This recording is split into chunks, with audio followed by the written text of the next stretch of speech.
Kemudian wasiat selanjutnya adalah berucap dengan hikmah.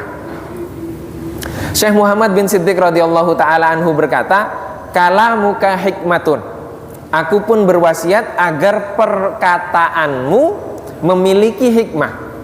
Sayyid Abdul Aziz berkata, semestinya wahai murid, perkataanmu penuh dengan isyarat kelembutan yang dapat mengobati hati, mencegah menuruti hawa nafsu dengan kesesuaian lafalnya, ringkas kalimatnya, mudah ditangkap dan difahami. Yang seperti itu termasuk tanda zuhud akan dunia, ikhlas dalam beramal dan senantiasa banyak diam. Dan tidak mudah memiliki ucapan yang penuh hikmah kecuali dengan beberapa hal ini. Sebagaimana Nabi Muhammad SAW bersabda, "Idza ra'aitumur rajula qad u'tiya zuhdan fid dunya wa qillata mantiqin faqtaribu minhu fa innahu yulqi al hikmata." Jika kalian menemukan seseorang yang telah dianugerahi sikap zuhud akan dunia, sedikit berbicara, dekatilah dia, karena apa yang ia katakan akan berupa hikmah. Hadis riwayat Abu Nuaim dalam Al-Hilyah dan Imam Al-Baihaqi dalam Asy-Syu'ab dari Sayyidina Abu Hurairah radhiyallahu ta'ala anhu. Maka sudah sepatutnya berusaha untuk agar memiliki perkataan yang penuh hikmah tersebut hingga ucapanmu bermanfaat secara umum, agung derajat kemuliaanmu dan banyak kebaikanmu, seperti dalam firman-Nya, yu'tal hikmata faqad wa may yu'tal hikmata faqad utiya khairan katsira. Dan barang siapa yang dianugerahi hikmah, ia telah benar-benar dianugerahi karunia yang banyak. Al-Quran surat Al-Baqarah 269. Juga dalam sabda Rasulullah SAW, al-hikmatu tazidus syarifa syarafa. Hikmah menambah kemuliaan orang yang mulia. Hadis riwayat Abu Nuaim dalam Al-Hilyah dari Sayyidina Anas bin Malik. Ini berbicara hikmah itu tidak mudah. Contoh simpelnya yang saya rasakan, ini kita membaca hikmah yang ditulis oleh ulama yang sudah mengamalkan, sehingga kita tinggal membaca kemudian menjelaskan itu tidak bisa kecuali setelah kita rasakan kemudian kita amalkan. Saya kajian dua minggu sebelum ini, tema kita adalah tahajud. Itu saya sulit sekali menjelaskan. Silahkan dilihat di YouTube. Sulit saya menjelaskan sholat malam. Kenapa? Karena saya sudah jarang sholat malam. Sebulan bisa dihitung jari. Kemudian jelaskan sholat malam, nggak bisa mengalir. Karena apa? Karena belum mengamalkan. Mengamalkan cuma sesekali, 2 kali. Bisa dihitung jari. Itu hikmah. Jadi hikmah itu tidak bisa dibuat-buat. Tidak bisa dibuat-buat. Maka kita membaca karya-karya ulama seperti ini karena mereka merasakan, setelah merasakan dibahasakan dengan bahasa yang cocok untuk masa itu. Maka tugas kita sekarang adalah menyampaikan sesuatu yang pernah disampaikan, dan itu intinya semuanya bersumber dari Rasulullah dengan bahasa yang dibutuhkan di masa kita.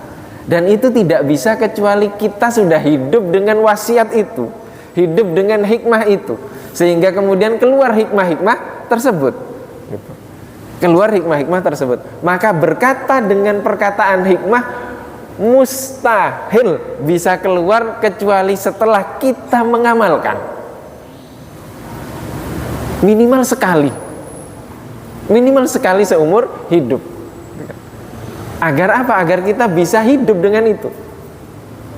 Sama dengan kita sekarang, kita mau ngomong apa bisa teorinya, tapi prakteknya sulit.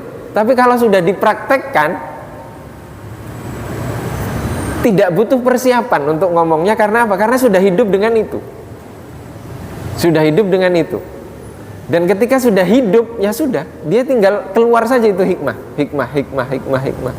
Maka ketika sudah bertemu dengan orang-orang yang ahli hikmah seperti ini, jangan tinggalkan. Dekati terus. Dekati terus karena apa? Karena dia berbicara dengan hikmah. Berbicara dengan hikmah. Al-Imam Abul Hasan Asy-Syadzili, pengasas pendiri tarekat Syadziliyah, itu beliau tidak langsung diterima di Mesir karena banyak ulama-ulama besar ketika itu. Tapi dalam suatu perang, beliau ada di depan, dan ketika itu beliau sudah buta mata beliau. Beliau datang ke sebuah majelis, dan majelis itu pun ternyata pejuang-pejuang itu ulama juga. Para ulama itu berjuang. Maka di sini kalau mau jadi pejuang yang sebenarnya di dalam agama Islam itu semuanya ahli tarekat. Semuanya ahli tarekat. Silahkan dibuka sejarah. Tidak ada yang berjuang kecuali ahli tarekat. Orang yang bertarekat itu semuanya pejuang benar-benar. Silahkan cek itu yang berjuang di Palestina, apa amalan mereka. Mereka latihan di gym gitu saja? Enggak. Lebih dari itu. Imam Abul Hasan Asy-Syadzili ketika menyampaikan dalam majelis itu, ulama-ulama mengatakan, catat ini, dengarkan, semuanya duduk di sini. Kenapa? Yang dia sampaikan ini langsung turun dari arsy. Apa maksudnya? Maksudnya hikmah. Maksudnya bukan Allah berfirman dari arsy begitu, bukan seperti itu. Maksudnya adalah yang dia sampaikan ini hikmah-hikmah intisari dari syariat yang disampaikan, yang dikeluarkan dengan bahasa yang bisa diterima. Contohnya apa? Dibaca itu buku, ada buku namanya Al-Hikam yang dikumpulkan oleh murid dari Imam Asy-Syadzili, Ibnu Athaillah As-Sakandari. Itu bagus hikmah-hikmah itu. Itu ratusan hikmahnya. Dan kalau kita baca hal-hal seperti itu, kemudian kita baca penjelasannya, cocok sekali dengan kehidupan kita. Cocok sekali dengan kehidupan kita. Bukan berarti kemudian ahli tarekat itu tidak membaca Al-Quran, tidak membaca hadis, tidak seperti itu. Nah, buktinya yang kita jelaskan sekarang sumbernya dari Al-Quran, dari hadis. Dari hadis, dari kehidupan Rasulullah Shallallahu Alaihi Wasallam. Maka ketika kita menyampaikan sesuatu, itu harus penuh dengan hikmah.